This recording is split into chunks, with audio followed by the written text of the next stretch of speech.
Hey ladies, welcome back to the channel. I thought confidence was something either you had or you didn't. But after 50, I realized something else. You can lose it and you can rebuild it.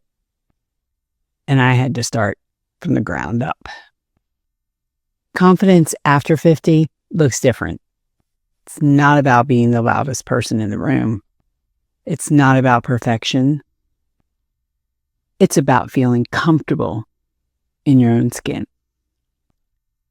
And if you've ever felt like you've lost that, you know how much that matters. There was a point where I didn't feel like myself at all.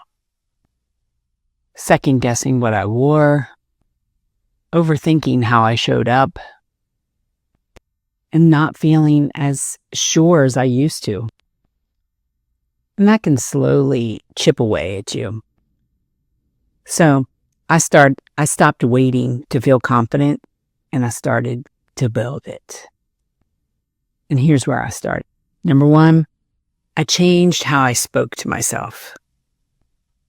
I paid attention to those little things that I was saying to myself in my head, because confidence does not grow in a negative environment.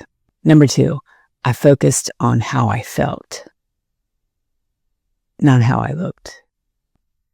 Instead of asking, do I look good? Instead, I started asking, do I feel like myself in this? That shift changed everything. Number three, I took small, uncomfortable steps.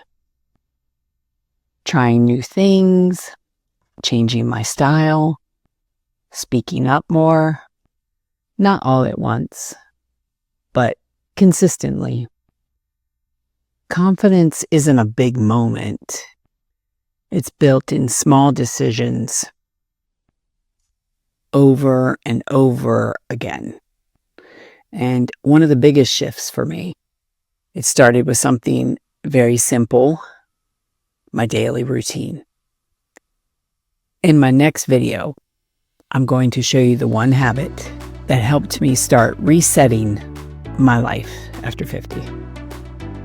And it might be simpler than you think.